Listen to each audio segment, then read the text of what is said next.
Good afternoon. Hi, this is Maria Quattrone with Remax at Home and Be the Solution. And today I welcome my guest, Scott Aaron. Scott, welcome.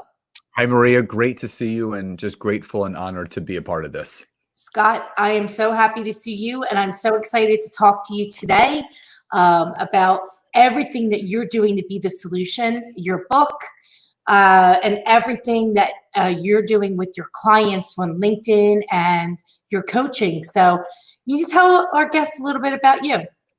So I've been an entrepreneur for 23 years. I just turned 41 in April. So I always tell people that I've been psychologically unemployable since day one.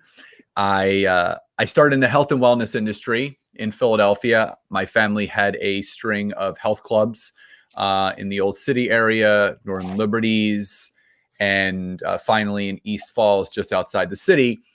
And I always share with people the premise of what I'm doing now is actually based more on how I got into the industry and things that kind of shifted. So the long and the short is when I was 18 going on 19, my father had made some poor business decisions in a prior business that he was involved in that ended up having him incarcerated in federal prison for 3 years.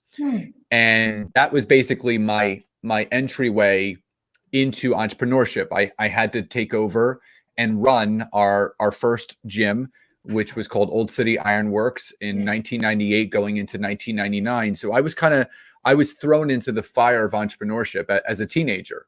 I had to learn how to lead people, and I had to learn how to be a leader. I had to learn how to really overcome those obstacles that you face with running a business. And this was pre-Facebook. This was grassroots building a business from the ground up. And the gym grew in the 3 years that my father was away from about 300 members to 1,200. When he came back, we opened a second location just north of Old City and Northern Liberties. And in 2003, we were offered an opportunity to sell both gyms, which we did for $1 million. And at 24, I became a millionaire. And 2005, we then opened up our third and final location in East Falls, just outside of the Art Museum. And this was a big overhaul. This gym was the size of both of our old gyms combined. And because of the financial issues that my parents had due to his incarceration, everything had to be financed in my name, which I didn't really know what that meant from a business standpoint. But from a financial standpoint, I did. About 6 years later, I ended up in $1.5 million of liability debt. So these are all the things that kind of people don't talk about in business. Everyone wants to talk about the successes, but you have to fail and learn lessons in order how to succeed. So on a personal note, from 2009, in between that 2009 and 2015, I was married and divorced twice. Learned a lot from both of those relationships. One of the greatest gifts that was given to me was my son Taylor, who's almost 8 from the second marriage. And I grew so much as a person and as an individual. But how I got into what I'm doing now was I was introduced to an opportunity in network marketing back in 2013. And I didn't see it as a Ponzi or a pyramid or something illegal.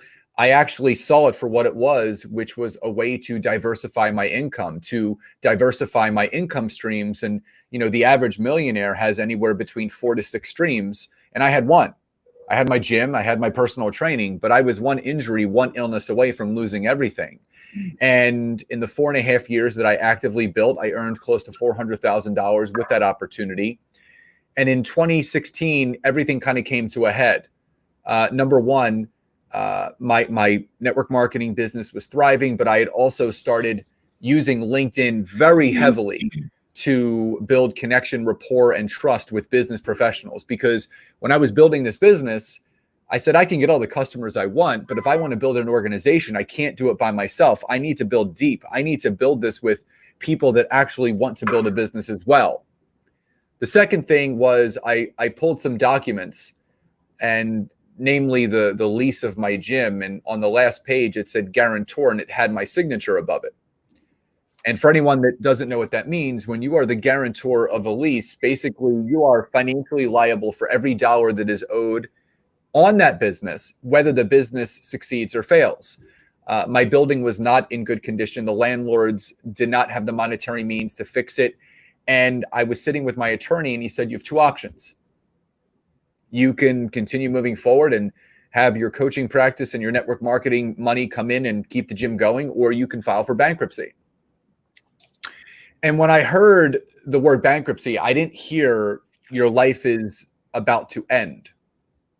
I heard my life is about to begin, because this was my opportunity to start designing. Oh,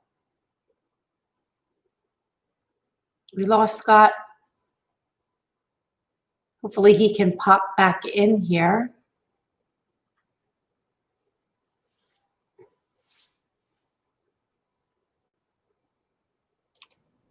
There you are. That was weird. Everything just kind of cut out. That was weird. Very strange.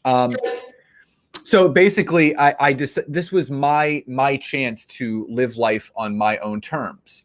And on July 1st of 2016, I filed for personal bankruptcy, closed the gym on July 31st, and I haven't looked back since. And my growth, everyone sees the success and the impact that I'm having right now. But it was 23 years in the making. Everyone sees the glory, but they don't know the story. So through the bankruptcy, through I lost a house during the process, the relationships that didn't work out, my father's incarceration, all of those things taught me how to be resilient in life and in business. No matter what business you're building, it could be network marketing, it could be real estate, coaching, you have to be resilient. You have to always find a way to continue to progress forward. And then I realized with what I created on LinkedIn, which ended up turning into a #1 best-selling book and ended up becoming a patented, trademark, licensed, and copyrighted program, that I can take what I was doing for my network marketing business and mold it and cater it to any business that requires other human beings for growth. Too many people are trying to automate everything that they're doing. They're having opt-ins, they're having funnels, they're having email sequences, but you cannot automate human connection. And in a business that requires you to build that trust, that rapport, and that relationship with people, you must have the skills and understand how to create human connection. And that's how you're going to build the best business. And that's exactly what I'm teaching people today. How did you decide to write the book? It was one of those things where I remember something that Robin Sharma said, and he wrote numerous books, the 5 a.m. Club, The Leader Who Had No Title, The Monk Who Sold His Ferrari. And he said, if you want to make millions, find a way to impact millions of people.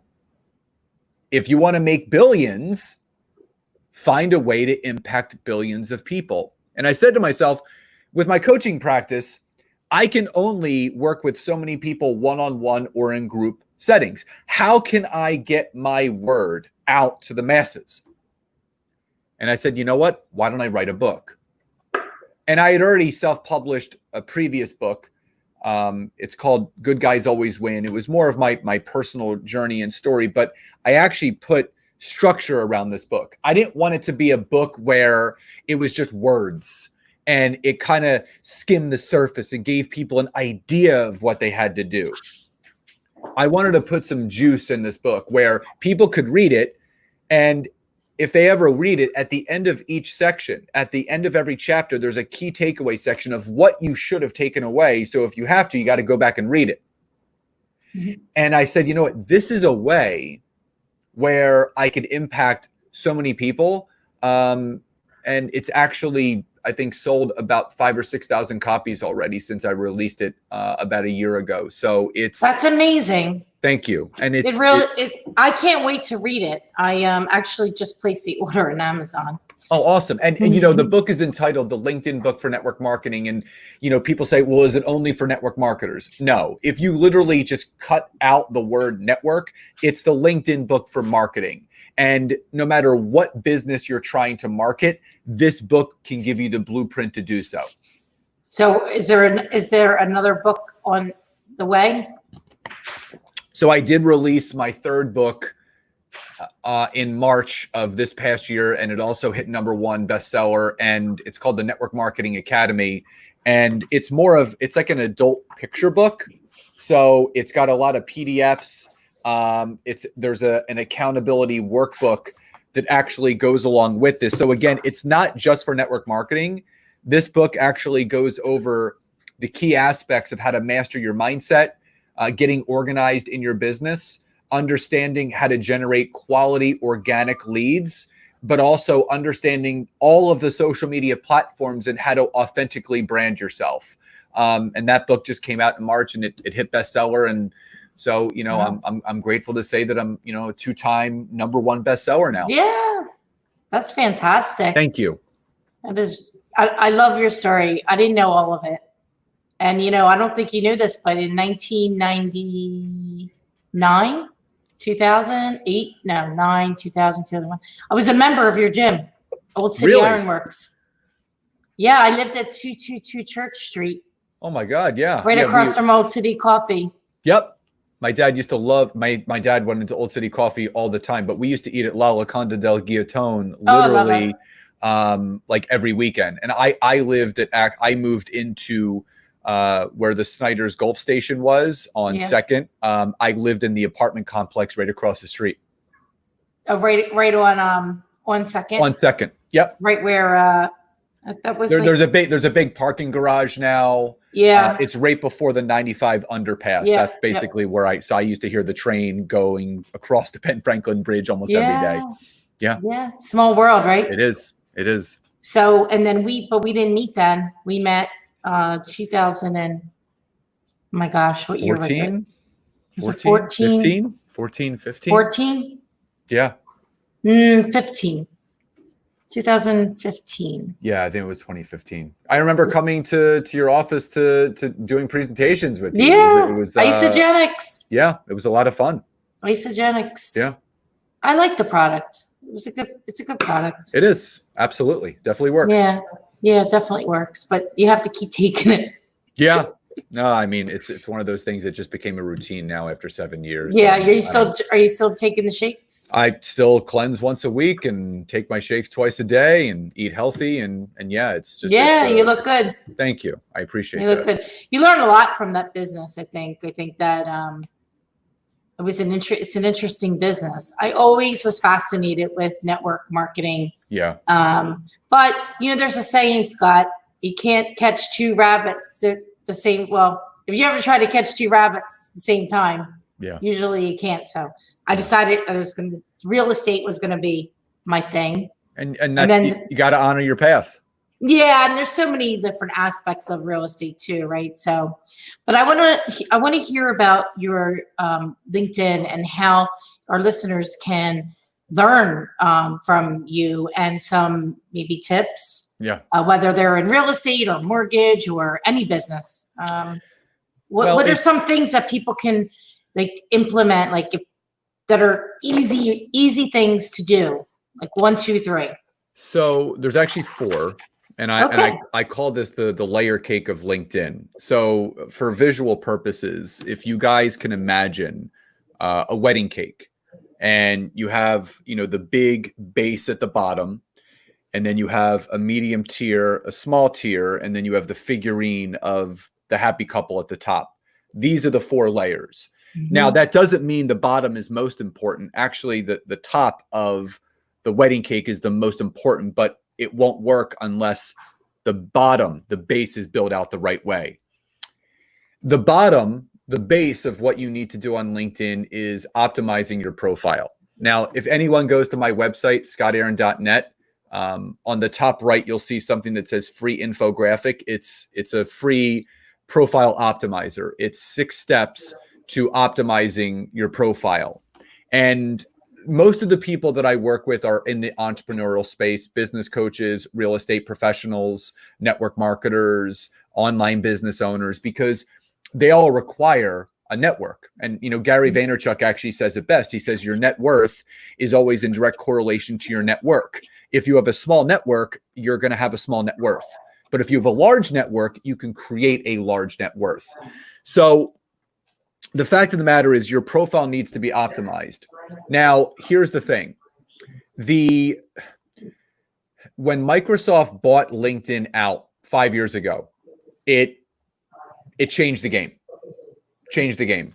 Because you now have a technology and a cybersecurity company managing everything that was going on with LinkedIn. And Jeff Weiner did an amazing job as CEO for the last 10 years. He just recently stepped down.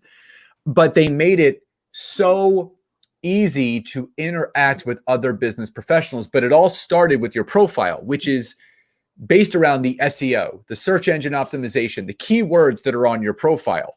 If you Google me, one of the first things that you're going to see on the first page is my LinkedIn profile. So Microsoft has compatible SEO with Google, with Yahoo, with Bing. So my website actually comes up after my LinkedIn profile.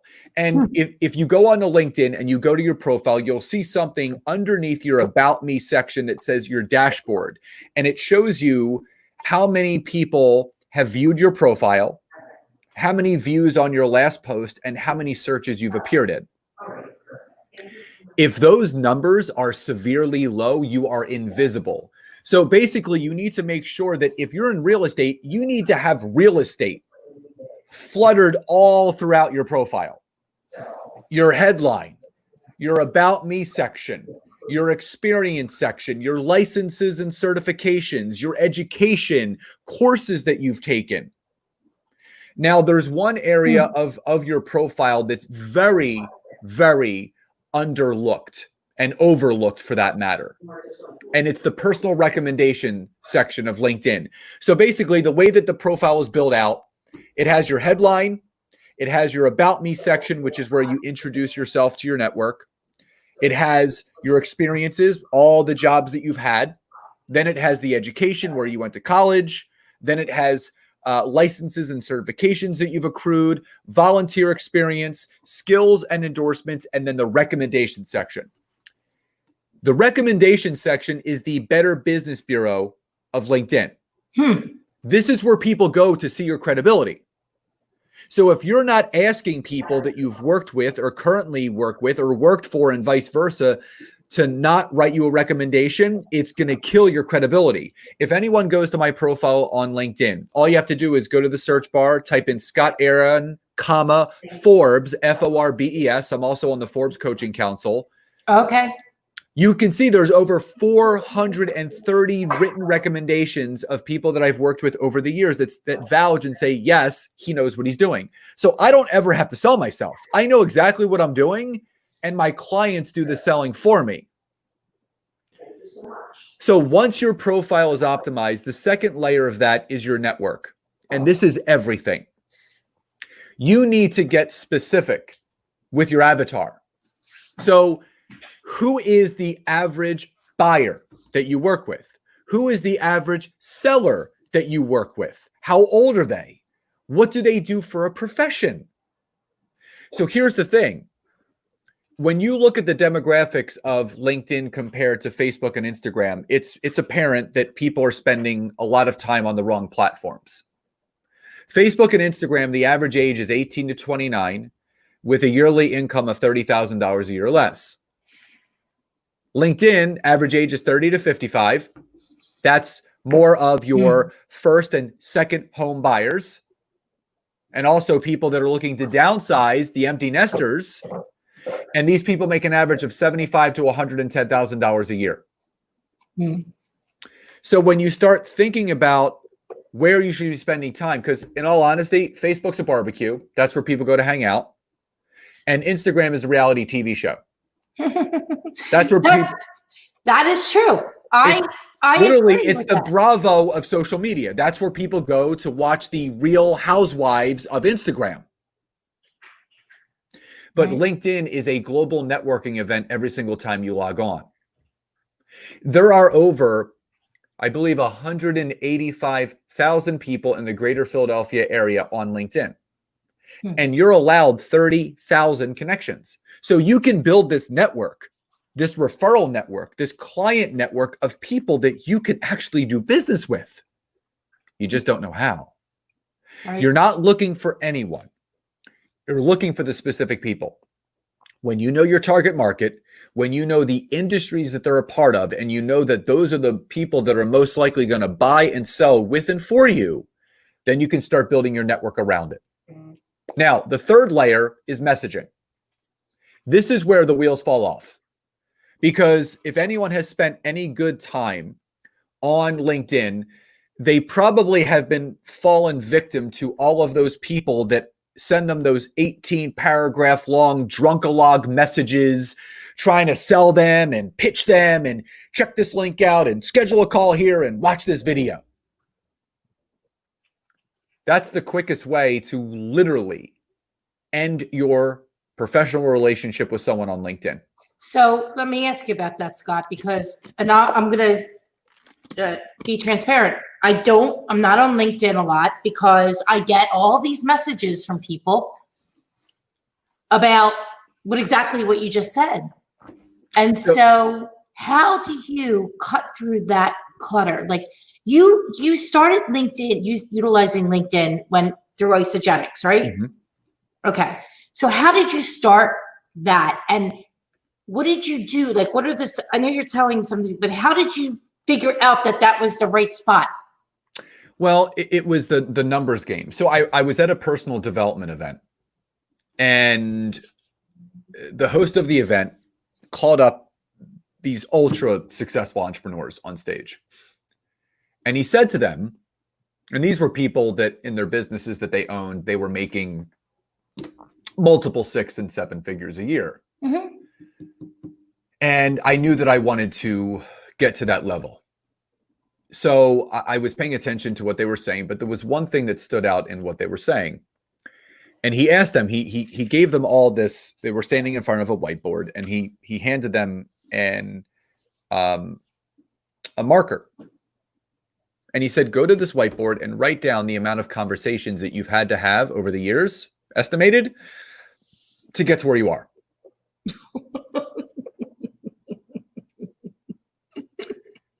And the smallest amount of conversations I saw was 7,000.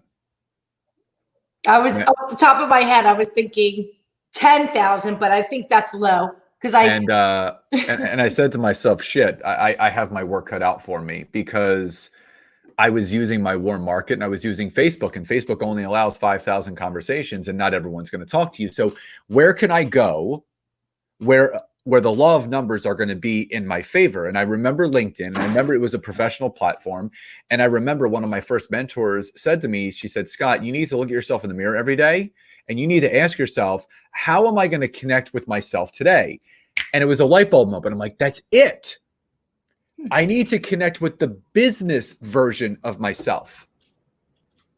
And where's the best place to do that? And it was LinkedIn. So I changed my profile around, and I started searching and connecting for people that were just like me at the time, like you said, for Isogenics. So other trainers, other nutritionists, other gym owners, other entrepreneurs. And I was just sending very nice, warm, authentic messages by hand.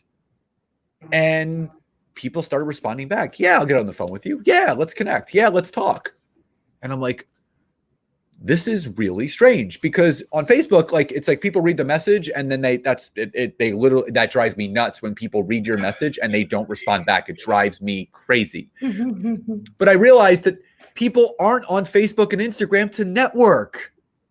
They're not. It's social entertainment. That's what those platforms are. I wanted to socially network with people. It's like BNI on steroids. So I started having conversation after conversation after conversation. And then my sales started to increase. My team started to grow. And guess what? My income started to grow. But at the same time, I was reading a book called Go for No. I know that book. So it's by Andrea Waltz and Richard Fenton. Love it. And Andrea has actually become a good friend of mine. She was on my podcast, and we catch up about once a month. Amazing human being. And even when I was reading the front cover of the book, where it says, yes is the destination, but no is how you're going to get there, it clicked. I'm like, that's it. I have to have, quote, no goals, as in the word NO, and not yes goals. Because Maria, conceptually think about this. When I said this with a client last night, I said, listen, if you tell me that you want to close 2 sales a week, I said, here's the example. You have 4 calls booked on Monday. First call's a yes, second call's a no, third call's a no, fourth call's a yes. Boom, you hit your goal. Congratulations.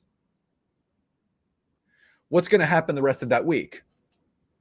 You're going to kick up and go on vacation.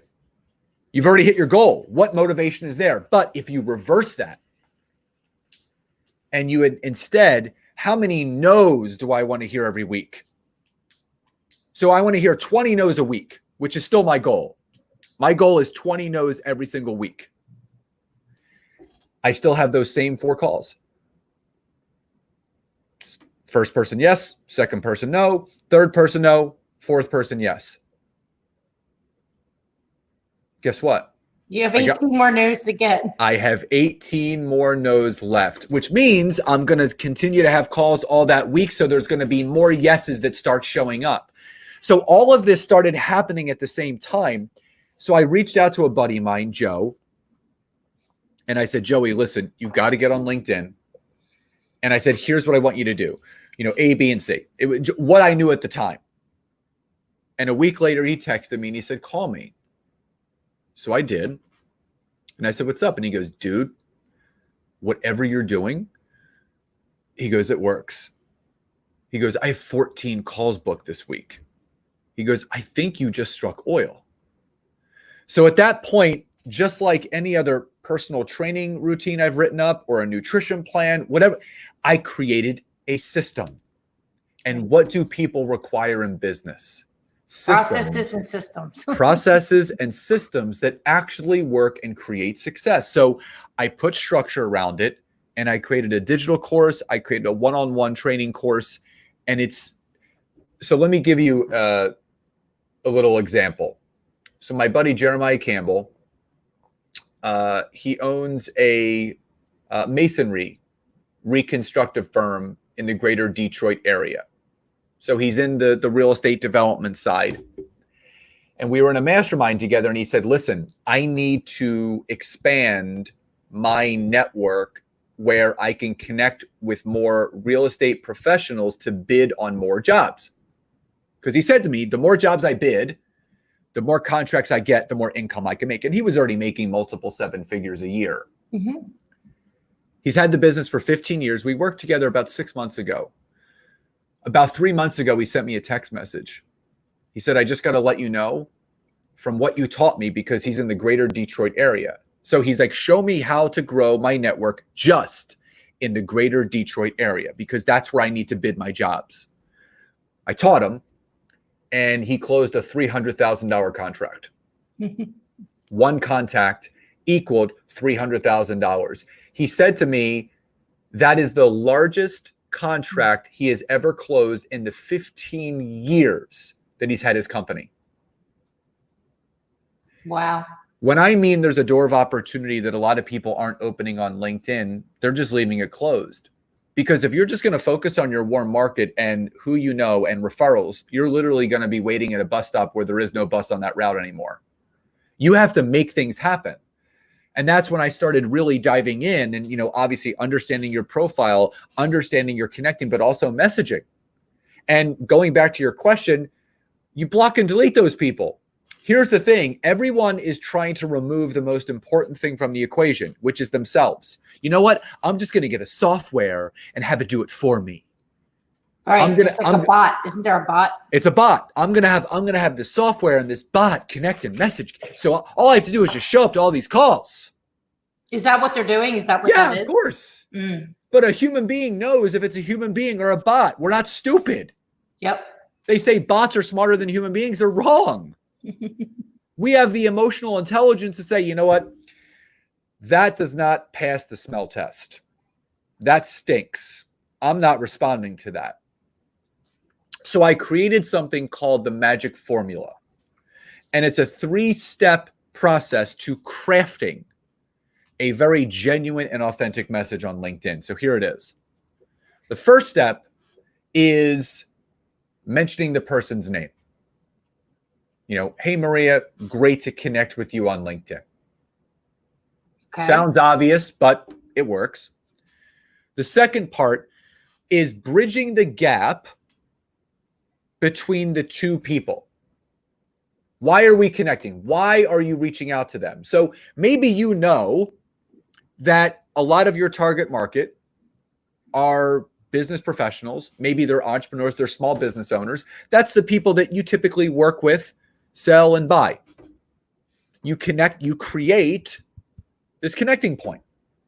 I noticed that you owned your own business in the Philadelphia area, as do I. Would love to hear about it. Share more about me and mine.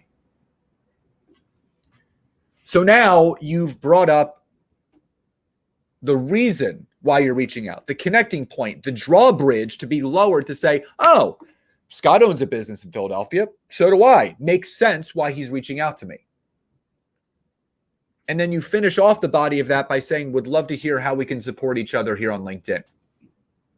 Now, the two things I did there, number one, I lowered the drawbridge. Number two, I used one of the most important words in the English language, support. It's been scientifically proven that when a human being just reads the word support, it causes a chemical that your brain produces called oxytocin, which is the feel-good brain chemical, to be released. So you feel good as you're reading this message, just like endorphins or dopamine or cortisol, which is our stress hormone. And then the third piece is you finish with a CTA, a call to action. Questions lead to answers. Statements lead nowhere. So if I said, Maria, let me know when's good to talk, you're never going to tell me because I've never asked. Right. You have to ASK to GET.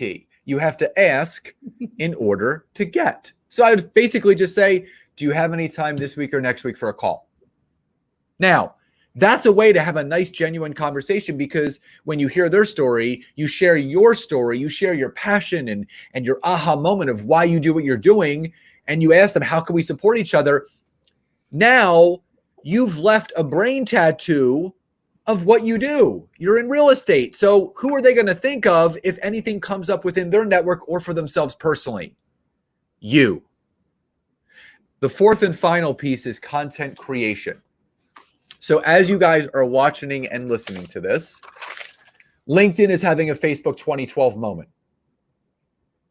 What does that mean? If anybody remembers how Facebook was back in 2020, it was an open market. Like literally, it was a field day. You could put a post out there, close sales left and right. Engagement was through the roof. Visibility was through the roof. In 2012? In 2012, Facebook blew up. That's happening right now on LinkedIn. LinkedIn has the highest visibility on all social media. It has the highest organic engagement. And it also has the highest organic reach of any social media platform. People are just missing out.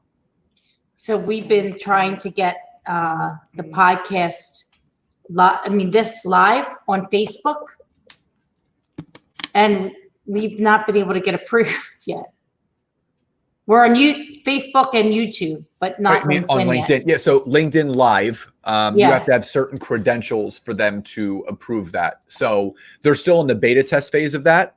So it's not everybody. So they're in the beta test phase of LinkedIn Live, but they just rolled out the beta test phase for LinkedIn Story, which is going to be really fun. So just like, Facebook Story and Instagram Story, but they're perfecting it. Because you have a technology company behind all of this, not some guy that was kind of creeping around on other hot girls at Harvard, and then it turned into this big social platform. This is business. So the fourth part.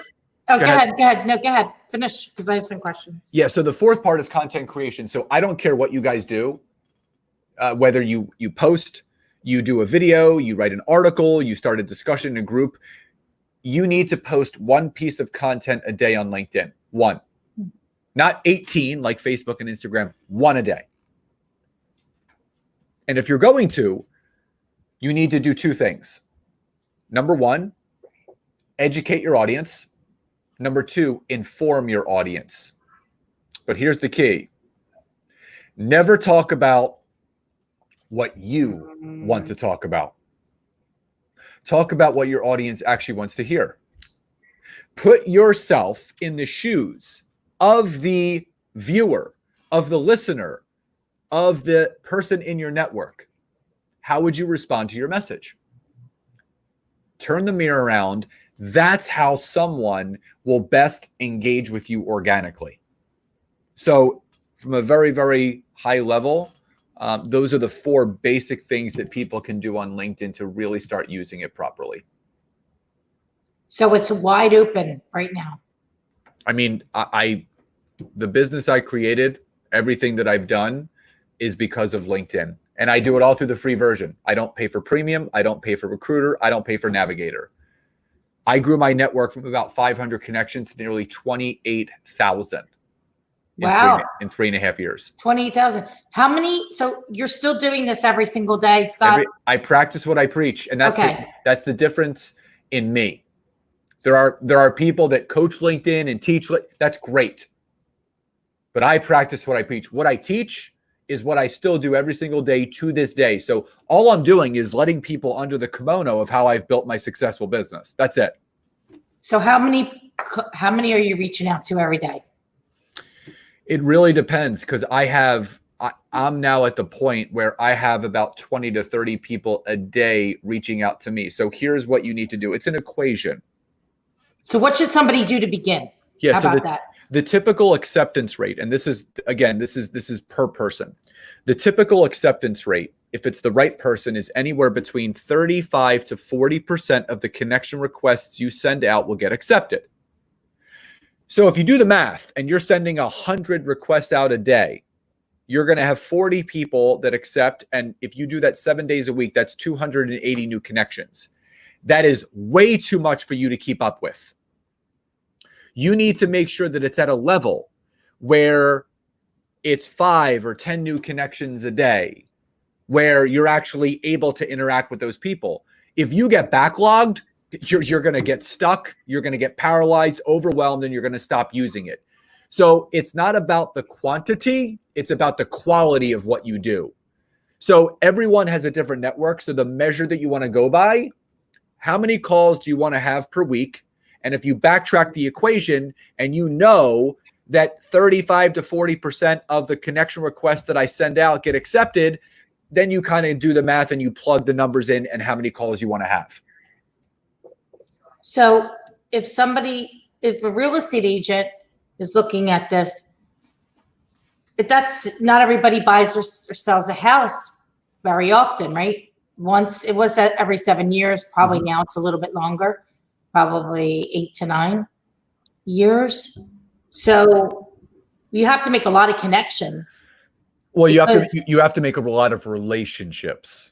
So right. Don't think of these people as connections. Think of them as relationships, because they could be referrals. Yeah. You know, it's not about what they can do for you. It's about what you can do for each other. Sure. So I just booked a paid online keynote, a 45-minute keynote paid for Fidelity Bank yesterday. Oh. And that came Congratulations. Thank you. And that came from a LinkedIn client that recommended me. So you're going to be speaking to employees at Fidelity Bank, sales specialists about utilizing LinkedIn to grow their business. Correct. Fabulous. And it came from a referral, from a connection that you connected with and built a relationship from LinkedIn. That's what real estate is. Yep. The top real estate agents, I mean, you can read this in Gary Keller's book. You know, the top real estate agents that are making all the money are the best relationship builders. You know why most real estate agents suck? Is because when it gets hard, they stop. They think, oh, I'm going to go become an agent. I'm going to sell a shit ton of houses and I'm going to make all this money. To hone your craft, it takes hours of practice. Yeah, they say 10,000. 10 years or 10,000 hours. But again, you can speed that up if you're a go-getter. And real estate, you can consider it its own industry. It's entrepreneurship. You are paid on the amount of impact that is felt.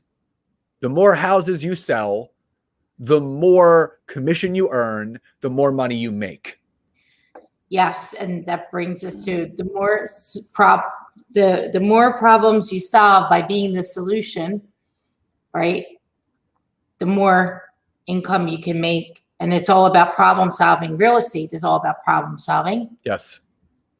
Because we have clients either that are looking to invest, buy, sell, and it's all some sort of, because they want to get to the next thing, right? So solving the problem, being the problem solver, letting people know that you're a problem solver.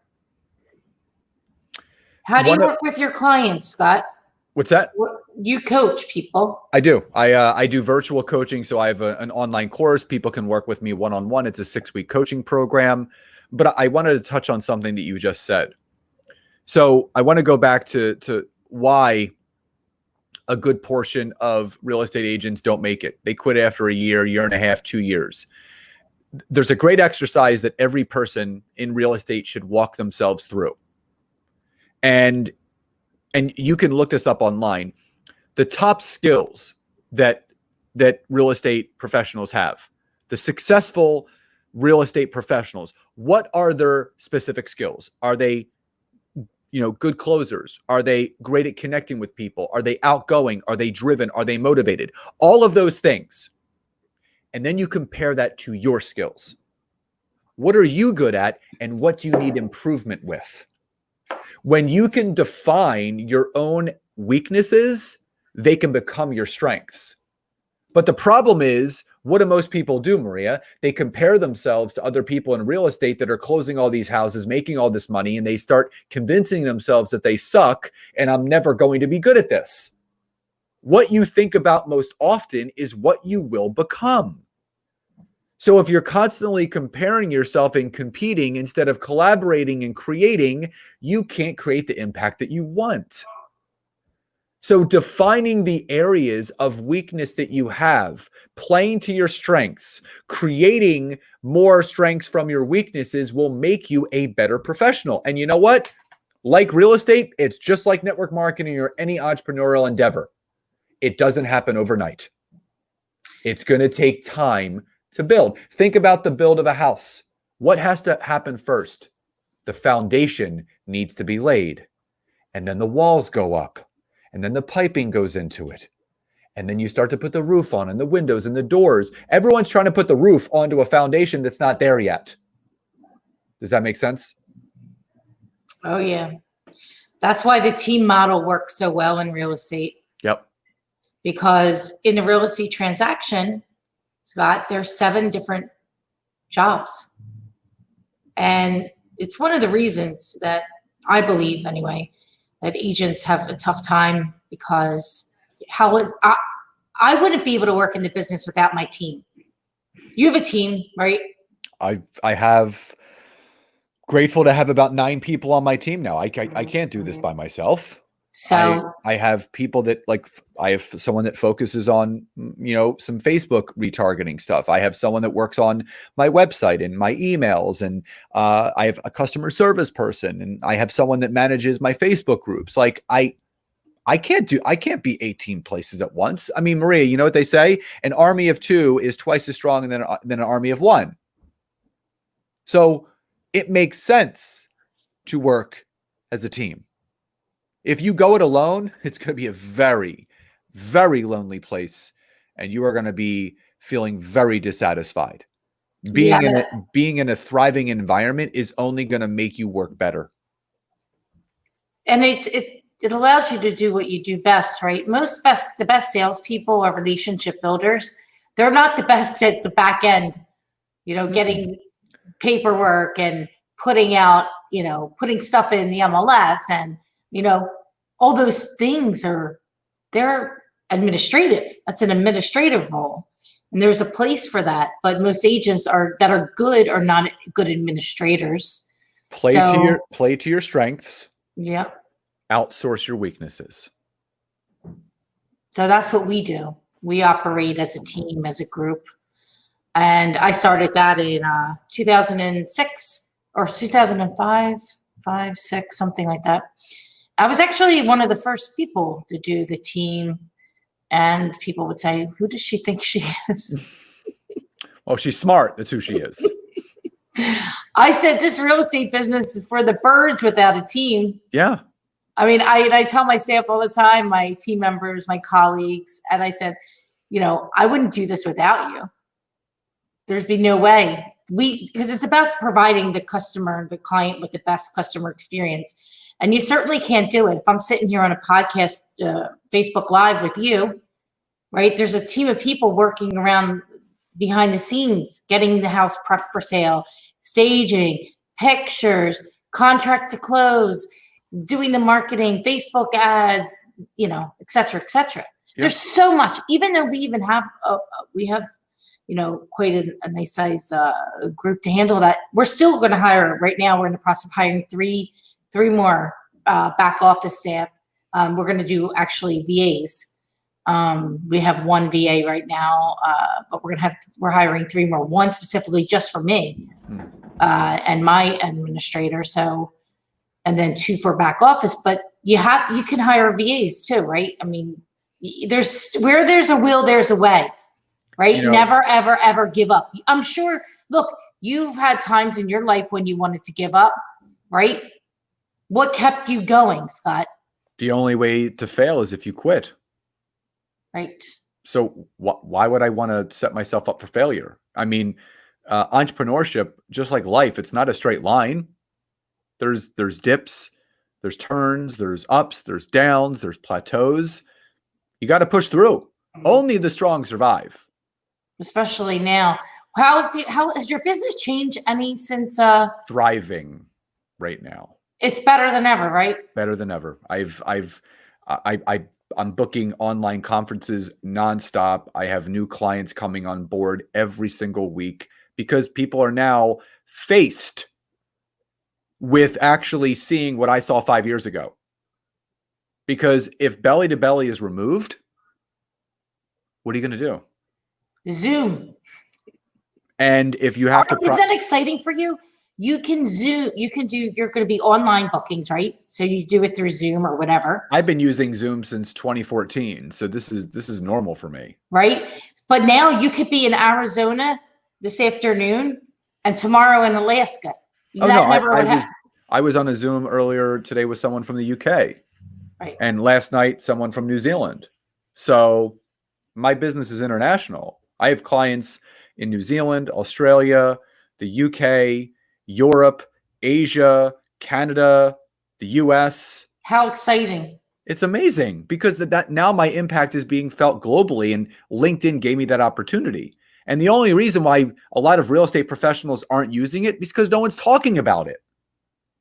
But sometimes it takes an external source to say, listen, open your eyes. You want to grow a bigger business? Grow your impact. Stop trying to influence people because you have to impact them first before they're influenced to do something else. Yeah. How do people, is it through the content building and education, right? We do our best anyway, I mean, to provide education and inspiration. So whether that's inspiration or motivation or, talking about mindset, I mean, we got to get up every day and make sure. I think that's the biggest thing. It's what's happening right here. The 6 inches between your ears are either going to hurt you or help you, and it's your choice. And stop comparing yourself to everybody else. Well, if you go back and read The Science of Getting Rich by Wallace D. Wattles, which was the first money mindset book ever written in 1910, he gives you the key to succeeding and making money. Stop living in a world of comparison and competition and start living in a world of creation and collaboration. So everything I do, everything I'm about is how do I collaborate and how can I create? The more that you create, the more that you collaborate, the greater impact you can be felt, and the money is a side effect of that. How long does it take for somebody to really get really ingrained in LinkedIn, like to really see efforts from it? Days. So it's not a long process. I had someone that I've been working with in the UK. Within 28 days, he had 2 new clients he picked up from it. It's days, literally days. Another client I had earlier today, 14 days, she picked up a new client. Wow. You got to start using it. Like, I mean, it's just like, if you don't use it, you lose it. I mean, if there's no tires on your car, how are you going to be able to drive? Yeah. You're not. I love the energy you have. I think it's very contagious. You're making me want to jump on LinkedIn as soon as we get off of our Facebook Live. And I'm passionate about what I do because I know it works. I don't have to prove it to people. I've already carved the path, and people just have to see what I see. And you can't read it in a book. You can't listen to it on a podcast. You actually have to see what to do on the platform. So the book's great, but that's why I created my virtual course and my one-on-one, because the virtual course walks you through it in 8 videos that take an hour and 45 minutes. And then my one-on-one is 6 weeks of deep dive coaching where I actually build it out for you and with you, because it's all about accountability. Mm-hmm. It's creating new habits.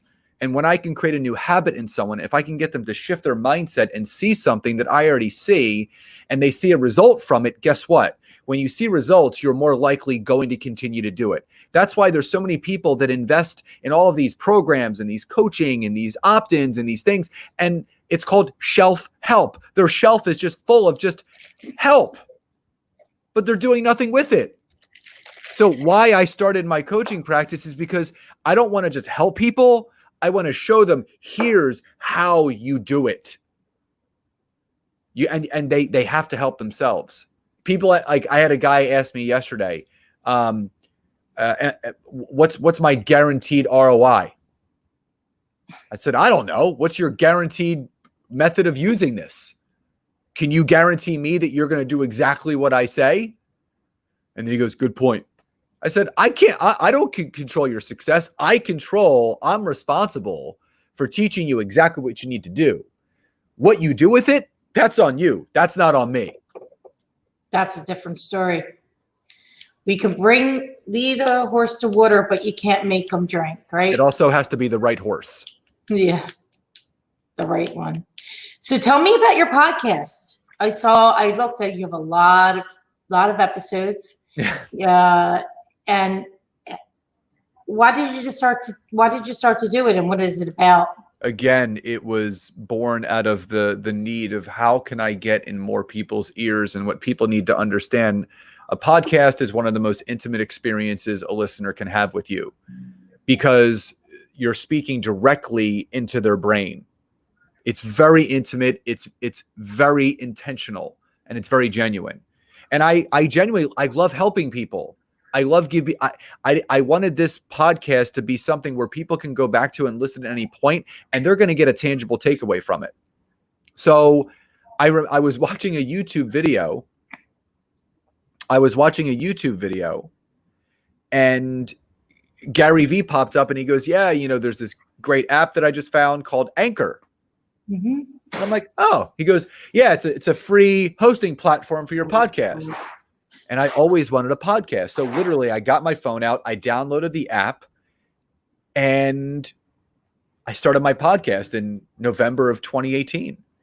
And it was called Success Made Simple originally, but I wanted to keyword it a little bit better. So it's called Network Marketing Made Simple, but it's not just for network marketing. Again, even though the book says it, even though my podcast says it, it's for anyone can listen to it and get something from it. And I'm just grateful because, I just released episode 170 on Monday. Episode 171 drops tomorrow. I've had TEDx speakers. I've had New York Times bestselling authors and just incredible human beings. And I want to provide as many resources as I can for my listeners. And it's listened to in over 90 different countries. It's been downloaded close to 65,000 times now. And it's enabled me to really get some additional exposure. But again, it's free resources. I want to have as much as myself out there for free. where I'm building that know, like, and trust with people, where when they are ready, if they ever are ready to work with me directly, I've built that trust. I've built that know and that like, where they're like, oh yeah, I listened to your podcast religiously. I've read your books. Like, I want to talk to you. That's what it's all about. And every single human, if you're building a personal brand, if you're in real estate, you're building a brand, you need a book, you need a website, you need a Facebook group, and you need a podcast. If you want to stand out, you got to brand yourself. And I lump network marketing right with real estate, because what do? They start branding the company that they're partnered with. They brand Remax, they brand Keller Williams and Berkshire and Hathaway, but that's the company that you partnered with. You're the brand. People are saying yes to you, helping them sell their house or buy their house. That just happens to be who you partnered with. Exactly. Be the brand. That's why we don't buy Zillow leads or Realtor.com or anything like that. Redfin, all that. None thousands of dollars down the toilet. It's all about building the brand and building genuine relationships. Yeah. People forget that any buying, whether it's a house or a car or a grocery, it's an emotional experience. It's creating that emotional connection with someone, the trust. And when you really want the best for the person that you're working with, you're going to hear a hell of a lot more yeses than you're hearing right now. Yeah. Being honest and transparent will get you a long way. Just be truthful. I don't know how else to be, because I have to be able to go to sleep at night peacefully. A lot of people don't think about the financial impacts it has on people if you're not being honest and truthful with them. So it's really important. This is most people's biggest asset they have is their home. And if they're an investor, it's your investment properties or how they make their money. So it's critical that we have our pulse on the market and we know everything that's going on. Of course. Right. So, it's interesting. The online building of the online brand over the last 100 days, I've seen people either growing crazy or crashing and burning. Correct. There's not really any in between. Mm-mm. There's not. I mean, you probably have seen this. You've seen the same thing.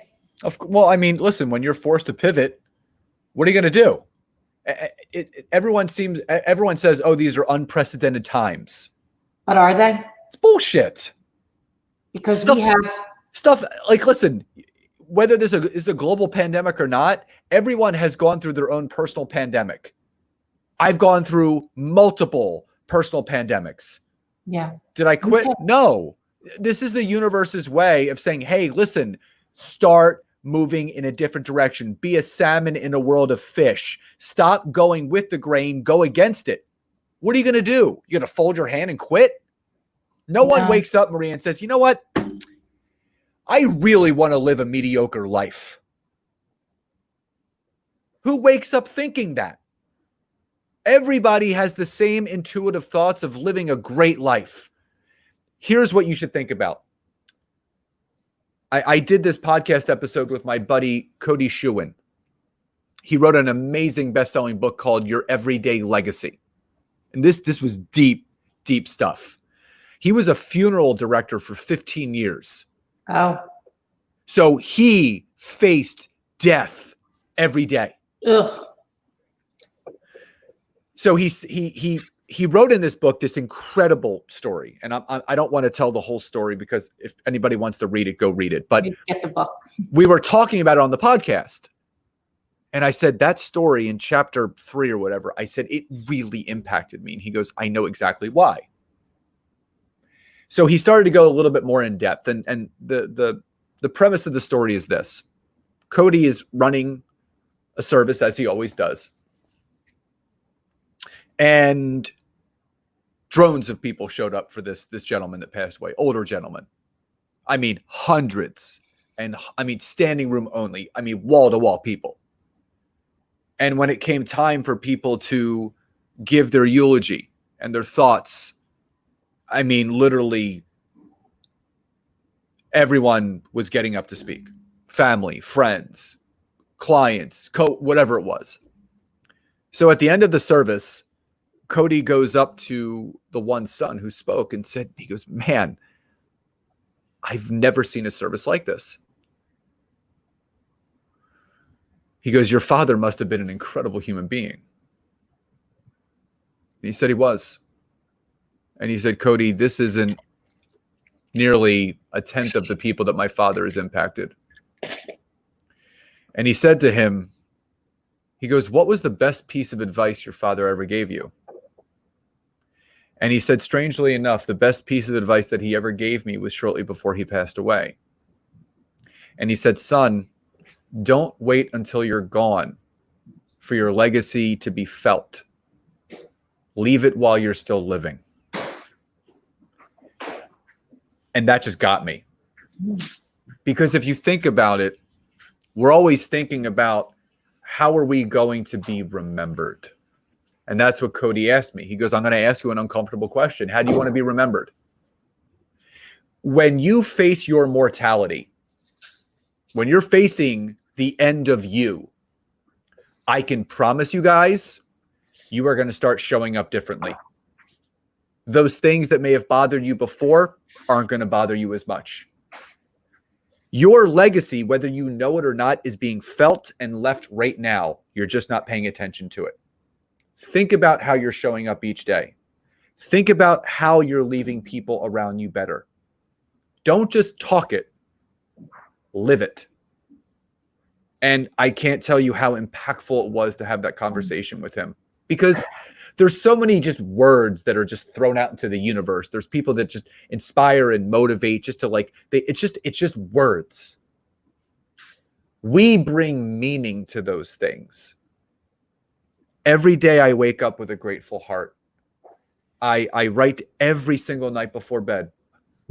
I write things that I'm grateful for and one amazing thing that happened that day. Whether it was just having a great dinner with Nancy or having a stuffed animal fight with Taylor in his bedroom. There's always something good and amazing to find from your day if you're actually looking for it. Gratitude. Yeah. Coming from a place of gratitude. I love it. Thank you. This was a very powerful conversation. I took a page and a half of notes. Took some copious notes. Actually, I took 2.5 pages of notes. It's a good thing this is recorded too. I know, but because I then go back and look for the things that I wanted to look for. Yeah. But I hope that everybody else got as much from this as I did. I am thankful and grateful for your time, Scott, and for knowing you. And it's been a pleasure to have you here today on Be the Solution. And you certainly are doing that. I love the energy and enthusiasm and everything that you're doing. So I'm excited to talk with you tomorrow. Yeah, I'm excited to have you on the podcast. And the feeling is absolutely mutual. I love seeing those around me succeed and the impact that they're leaving and having others feel. And I feel you and your team are doing that. So I just want to wish you and your team continued success and just keep being the solution and not being the problem. Thank you. Great time today. Absolutely. All right. I'll see you soon. Bye-bye. Bye.